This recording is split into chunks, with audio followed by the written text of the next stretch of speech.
तो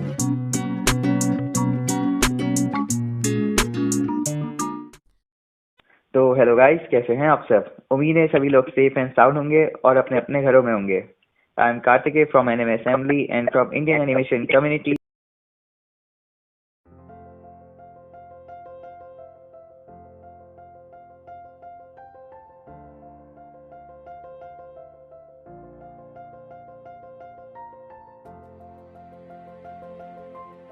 can you give us an overview of animation? उसके बाद रोटोस्कोपी। रोटोस्कोपी में लाइन आर्ट ज़्यादा होता है। जैसे बेसिकली एक कोई तो भी प्लेन लाइन, ज़्यादा उस पर कलरिंग नहीं, कुछ नहीं, सिर्फ सिंपल लाइन से एक एनिमेशन किया जाता है। ये भी फ्रेम बाय फ्रेम ही होता है, लेकिन इसमें बहुत ज़्यादा एक्यूरेसी या डिटेल नहीं की जाती। ये बस कुछ आपको प्रूव करना है या फिर आपको कुछ दिखाना है, जैसे आप बोलते सैंपल वीडियो, तब ये एनिमेशन किया जाता है। उसके बाद दूसरा एक फील्ड है स्टॉप मोशन। जैसे आप किसी एक पोर्शन के 1000 पिक्चर्स लेते हैं और उसे अलग अलग एंगल से शूट करते हैं। जैसे अगर आप एक ही गाड़ी के 200 फोटो ले, लेकिन हर अलग अलग डायरेक्शन से, और आप उसे प्ले करें तो वो एक 360 डिग्री में मूव होता है। तो ये स्टॉप मोशन एनिमेशन में किया जाता है। उसमें भी दो ही प्रकार है, पपेट एनिमेशन और क्ले एनिमेशन। पपेट एनिमेशन में आप एक हिसाब से पपेट मूवमेंट दिखाते हैं, जिसमें एनिमेशन जैसा ही कुछ होता है, लेकिन ज्यादा मूवमेंट्स नहीं होते, वो एक्यूरेट नहीं होते।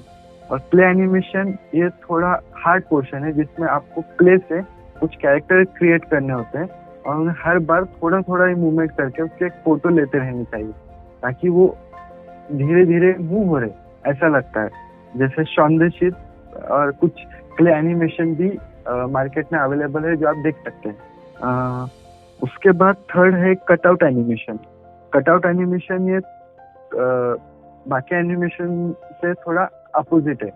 इसमें आपको एक कैरेक्टर के डिफरेंट डिफरेंट पार्ट्स बनाने पड़ते हैं अलग अलग पेजेस पे, और उसे कट करके किसी एक बॉडी पार्ट पे स्टिक करके उसके डिफरेंट डिफरेंट वे से फोटो लेने पड़ते हैं। इसमें आप एक एनिमेशन के लिए 20,000 30,000 पिक्चर्स ले सकते हैं।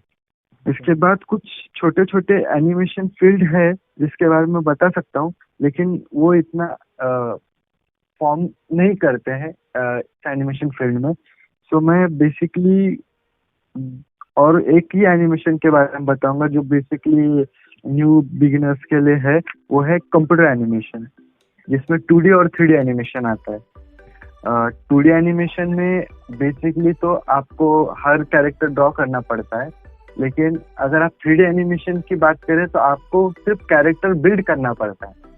आपको एक बॉडी बनानी पड़ती है और उसके बाद उसमें सिर्फ मूवमेंट देनी पड़ती है। लेकिन 2D एनिमेशन के अपोजिट 3D एनिमेशन में एक बार कैरेक्टर बिल्ड होने के बाद उसमें चेंजेस करने में थोड़ा इश्यू आता है, क्योंकि 2D एनिमेशन में आपको लगा कि उसका टी शर्ट का कलर चेंज करना है, तो आप एक क्लिक करके वो कलर चेंज कर सकते हैं। लेकिन 3D में अगर आपको टी शर्ट का कलर चेंज करना है तो आपको उसके कलर के हिसाब से हर बार उसके हर पोर्शन को कलर करना होता है। तो 3D मॉडल के हिसाब से 2D एनिमेशन ये थोड़ा सिंपल है। तो बेसिकली तो 2D एनिमेशन लो रेंज के लोग ही यूज करते हैं, ताकि आप उसमें थोड़ा बहुत महारत हासिल कर लें, और उसके बाद आप 3D एनिमेशन के लिए अप्लाई कर सकते हैं। Okay, so now moving to our next question. Now, what is graphic designing? What kind of job it is? What's the starting point, qualification, software you use, and graphic designing is artistic field.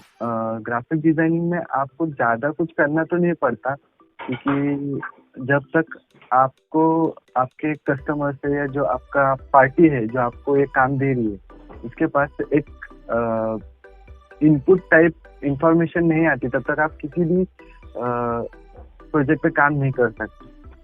तो basically तो graphic designing के लिए qualification ऐसा कुछ जरूरी नहीं है कि आप आर्टिस्टिक फील्ड पे ही हो या किसी कॉमर्स फील्ड या फिर साइंस फील्ड पे। आप हो सकता है कि 12 के बाद सीधा एनिमेशन के लिए भी अप्लाई कर सकते हैं। अगर आपको ग्राफिक डिजाइनिंग में एक्सपर्ट बनना है तो आप बेसिक ड्राइंग आपको आना ही चाहिए, क्योंकि कस्टमर को जब आप ओरली कुछ समझाने की कोशिश करते तो उसे वो समझ में नहीं आता। जब आप उससे ड्रॉ करके दिखाते कि ये इस टाइप का डिजाइन होगा या इस टाइप के कलर्स हम यूज करेंगे, तो फिर उसे समझ में आता है। ये बेसिक प्रोसेस होती है कस्टमर से उसका एक इमेजिनेशन आउटपुट निकालने की। जैसे उसके ब्रेन में क्या चल रहा है, उसके दिमाग में कौन सा कंसेप्ट है, उसकी डिजाइन कैसी है, जब तक आपको खुद नहीं पता चलेगा, आप कितने भी सैंपल्स बना ले, कितने लोगो बना ले, कितना ही प्रोजेक्ट के लिए हिसाब से एनिमेशन कर ले, वो कभी भी एक्सेप्ट नहीं करेगा। बेसिकली अगर आप ये पूछे कि सॉफ्टवेयर किस किस टाइप के यूज कर सकते हैं, तो मैं तो रिकमेंडेड करूंगा कि आप पेबल सॉफ्टवेयर यूज करें, जैसे कोरोड्रॉ, फोटोशॉप या इलस्ट्रेशन। फोटोशॉप, इलस्ट्रेशन या एडोब मास्टर कलेक्शन में एक ही साथ मिल जाते हैं, तो इसके लिए अलग अलग पे करने की जरूरत नहीं होती। और उसी इसमें एनिमेशन की भी 2 सॉफ्टवेयर आते हैं, जैसे फ्लैश भी आता है, और अगर आप वीडियो एडिटिंग भी सीखना चाहते हैं तो इसमें प्रीमियम प्रो भी एक सॉफ्टवेयर आता है जो आप यूज कर सकते हैं वीडियो कटिंग के लिए। तो ये software graphic design and animation में भी यूज होते हैं। Any free software recommendation? Free software के हिसाब से ग्राफिक डिजाइनिंग में फ्री सॉफ्टवेयर ज़्यादा नहीं है, क्योंकि ग्राफिक फील्ड ये नॉर्मल फील्ड से थोड़ा अलग होने की वजह से बेसिकली जो सॉफ्टवेयर फ्री है, जैसे पेंट 2.0 या फिर पेंटर, ये 2-3 सॉफ्टवेयर है फ्री, लेकिन उसमें आप फ्रीली वर्क नहीं कर सकते क्योंकि उसमें टूल्स कम होते हैं, और कई बार हो सकता है कि आप जो ड्रॉ कर रहे हैं उसका स्ट्रोक या उसका लाइनअप क्लीन ना है। तो इसके लिए तो मैं ही रिकमेंडेड करता हूँ कि आप पेबल सॉफ्टवेयर लें, लेकिन पेबल सॉफ्टवेयर के लिए आपको कुछ ज़्यादा नहीं देना पड़ता है। आप 500 रुपये का क्रैक वर्जन ले सकते हैं जो 1 या 2 महीना आराम से चल सकता है, या फिर उसी सॉफ्टवेयर के एक साल का कितना पे कर सकते हैं वो आप किसी भी सॉफ्टवेयर कंपनी से पूछ सकते हैं कि आप इसका क्रैक वर्जन 1 साल के लिए कितने में दे सकते हैं। तो अगर आप लाइसेंस कॉपी लेना चाहते हैं तो हाँ, वो एक बहुत कॉस्टली प्राइस में मिलता है, क्योंकि फोटोशॉप का मास्टर कलेक्शन ये कम से कम 1 साल का या फिर लाइफ टाइम भी सही कम से कम 1 लाख के नीचे तो नहीं मिलता। तो आप 1 लाख वाला पैकेजेस नहीं ले सकते, तो आप क्रैक वर्जन लेंगे जो 500 में या फिर 2000 में मिल जाता है, और अगर वो खराब हो जाए तो आप सिर्फ फाइल सेव करके फिर वही वर्जन का सॉफ्टवेयर फिर से इंस्टॉल कर सकते हैं ताकि वो फिर से वर्क में आ जाए। ओके, तो ग्राफिक डिजाइनिंग की जॉब में किस टाइप की मतलब जॉब्स होती हैं, क्या क्या काम करने पड़ते हैं? ग्राफिक डिजाइनिंग में बहुत से फील्ड होते हैं, जैसे आप पोस्टर डिजाइन कर सकते हैं, पैम्पलेट बना सकते हैं, बैनर बना सकते हैं, टी शर्ट ड्राइंग बना सकते हैं, टी शर्ट डिजाइन के जो जैसे आप जर्सी यूज करते हैं या फिर track pant, sport T shirt, बहुत से ऐसे फील्ड है जिसमें ग्राफिक लेआउट बनाना ही पड़ता है, उसके बिना उस पर प्रिंट नहीं निकाली जा सकती। कंपनी के लोगों के भी टी शर्ट्स होते हैं, हो सकता है कि आप किसी ग्रुप को फॉलो करते हो या किसी क्लब को फॉलो करते हो तो उस क्लब के डिजाइनिंग कॉस्ट्यूम बनाने पड़ते हैं, तो वो सब ग्राफिक फील्ड में आता है। तो अगर आप उस तरह से देखें तो जो भी आप आपके सराउंडेड देखते हैं, जो भी डिजिटलाइज ड्राइंग है, ये सब ग्राफिक डिजाइनिंग में आती है, चाहे वो आपके लोकल टॉयलेट के ऊपर लिखा हुआ कोई लोगो हो या फिर नॉर्मल किसी गाड़ी के ऊपर का डिजाइनिंग लोगो हो।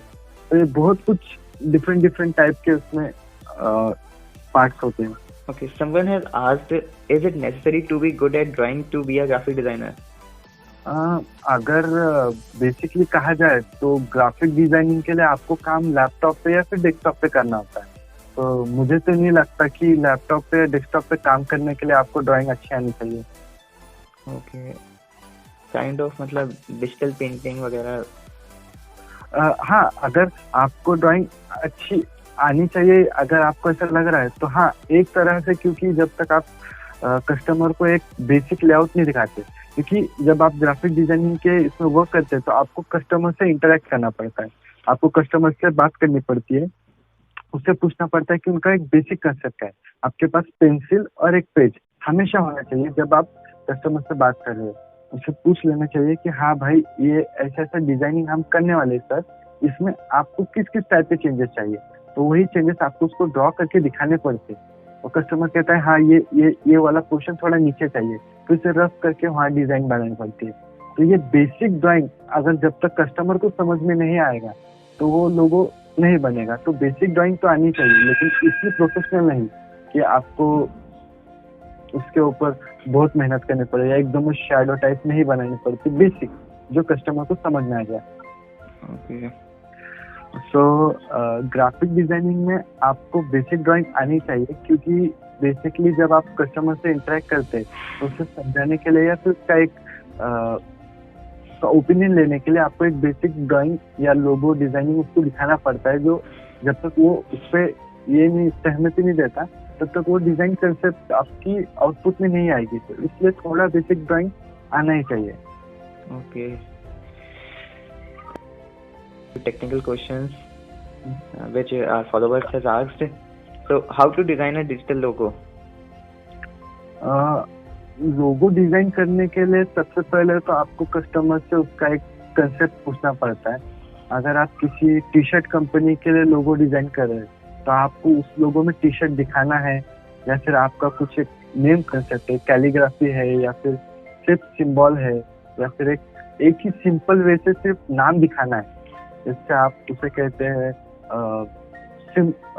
सिंबल या फिर इनिशियल्स।